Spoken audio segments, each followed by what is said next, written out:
Okay. So I went back and I went since 2010. Since 2010. That's a big 11 years. Mm-hmm. So nothing's now a coincidence. You got a decade of information. When you were a scout, if you have a decade of information, that's good information. Yes. 23 quarterbacks have been drafted in the top 10. Ooh. 23.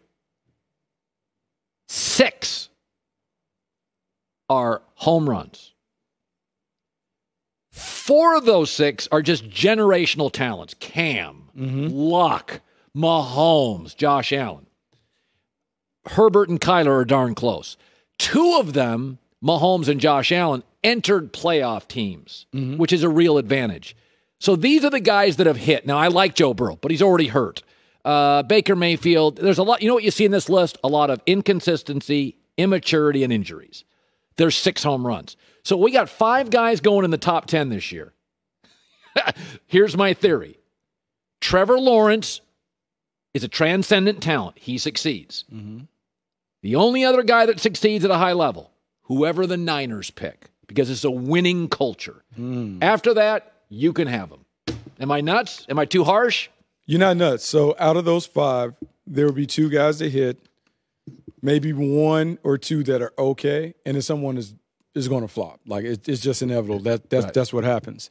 I would normally bank on the Niners, but I need to fast forward and see who they pick, because if it's Mac Jones, I'm not quite convinced that I'm going to get tremendous results on that. And it's no knock to him. Look, he played great at Alabama. What he was asked to do, the way he distributed, he did those things. But, Colin, we've talked about it. In the top 5, when you look at the list, the top 10, the ones that popped had superpowers. There was something about them when you watched the game, you were like, oh, man, only a handful of guys that are walking the earth can do this. Either running, throwing, the way that they play the position. I would make the argument, Bucky. We go back to this list I just showed you. Let's go back to the guys who have hit since 2010, because I would say Justin Herbert, 4-point biology major, 6'6", can run with a huge cannon, and Kyler Murray also feel like mega talents. Yes. So I would say all 6 are bizarrely, uniquely talented that have worked. Yes, and that should be the standard, though. So here's the thing where it's gotten clouded, because in the last 10 years or so, we've heard the conversation, quarterbacks get pushed up the board. That is the wrong way to approach it. You should draft guys who are worthy of being drafted in those spots, because what happens is when you take a quarterback in the first round, the expectations come along with it. So when you take someone who isn't supremely talented, it doesn't matter, because on the outside, we're like, he's a first-round pick. He has to be able to play like a superhero. And so that's where it gets clouded. In this year's class, I believe there's 4 guys that I would bank on. And it's the Trevor Lawrence, Zach Wilson, Justin Fields, Trey Lance, and whatever. But order. 4 aren't going to be all 4 aren't going to do it. So I'm a little more of the Warren Buffett guy. So I'm going to go with the brand names. And the 2 brand names that I've known since they were 17, Trevor Lawrence and Justin Fields. Okay. It has always been that conversation. All right. Quarterback 1, quarterback 2, and it's been flipped. They grew up not too far from each other.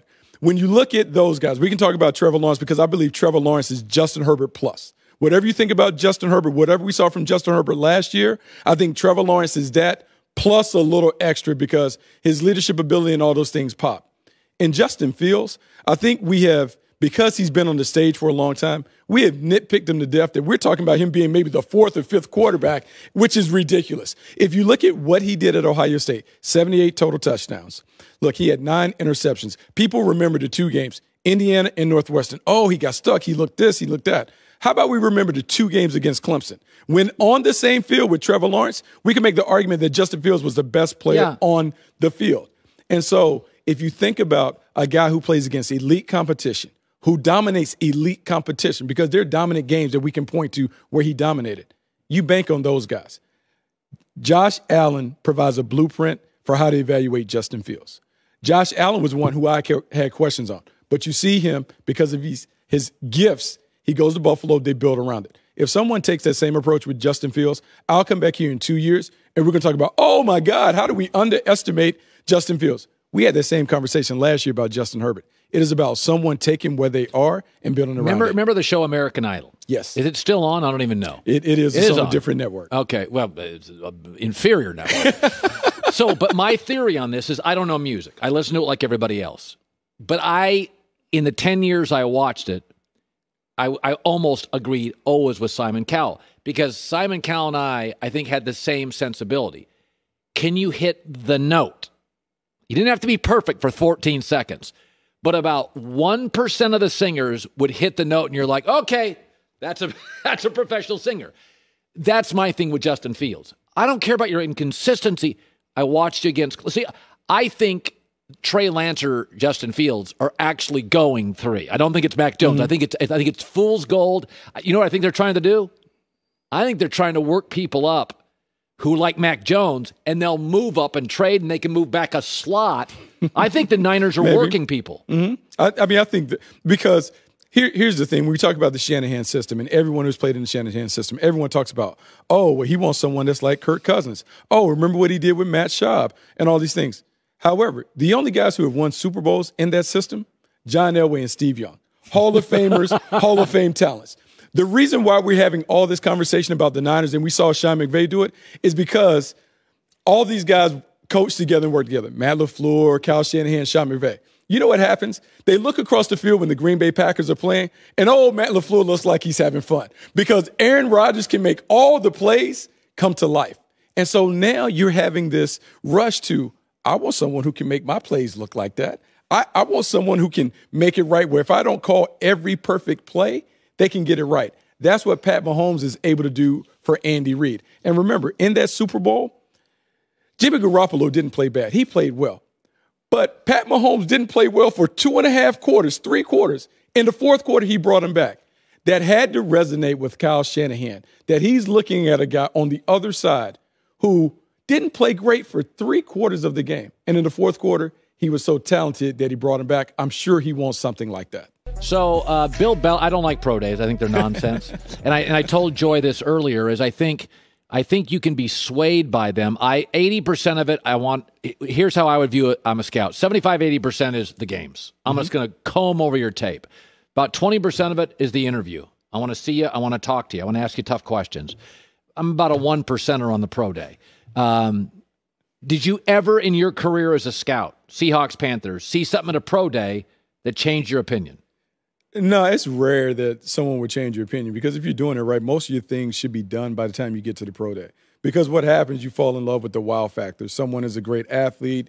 You get seduced into thinking that, if we get them in our program, we could coach it up, whatever. But more times than not, players play like they play on tape. That's right. It can be enhanced a little bit by being in the right scheme or asked to do something that may be a little more conducive to their talents. But typically, you kind of play how you play. I will say the one thing that stands out to me about a pro day where someone benefited was Matt Castle, working out at USC, had never really taken a snap. He was a tight end. You know, he just kind of plays. He throws at the pro day. And based on how he performed at the pro day, I remember Matt Russell had intel, and they talked about, and then the Patriots were able to take him. And he actually had a long, distinguished career. But more times than not, there's nothing that you get out of a pro day that should change your opinion. In fact, you make more mistakes when you're overly influenced by what you see someone do at a pro day. Like Billy Beane's the great baseball GM for the A's, and there are times he would not watch the games. He didn't want to be influenced by body shape. You know, a guy gets on, he's got a 325 on-base percentage, and then you watch him and you're like, God, his feet are terrible, he's got a bad shape. And you're like, no, he's got a 325 on-base percentage or whatever it is, right?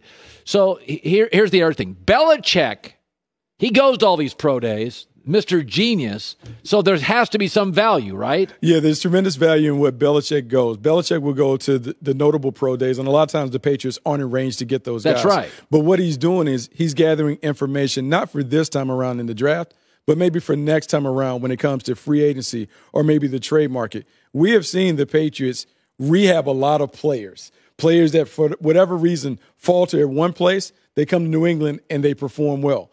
What Belichick does is he assesses the talent. He gets to know the players. He sees what they're able to do in terms of moving around, and he has a vision for everybody. So when they bring him into New England, he has a clear vision for how a player should perform in those things. It's funny that it doesn't always work for the draft picks, but it's rare that they mess up on someone that they acquire via trade or waiver or whatever. He does a great job of putting guys in the right role for what their talents. Yeah, he's very good with NFL players. Yes, not because as hot. The evaluation is easier because it's apples to apples. When I see you play against other pros, I now just have to determine how do you fit in our scheme. In college, you're projecting more. How is this guy going to continue to develop? What is he going to look like in our scheme? What are the trappings of the NFL lifestyle going to either enhance or bring about from him? So it's a little more variables when it comes to college to pro scouting. What if Joy brought this up earlier? You're Miami. So you move around and you get a bunch of picks. Now you're at 6. And let's say one of these quarterbacks drop. Atlanta's like, no, we don't need a quarterback. And Justin Fields is there at 6.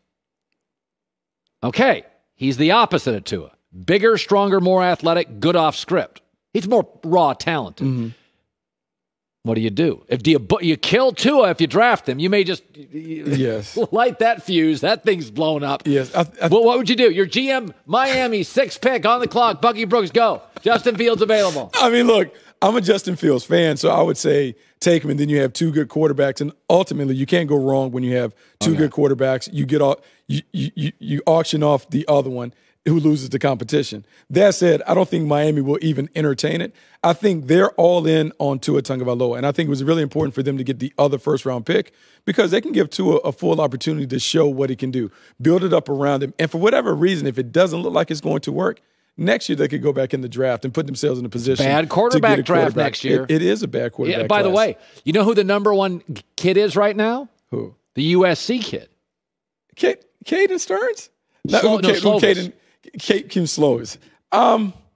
No, I don't know. By the way, know him, like him, but they like him. He's a B. He's a B prospect.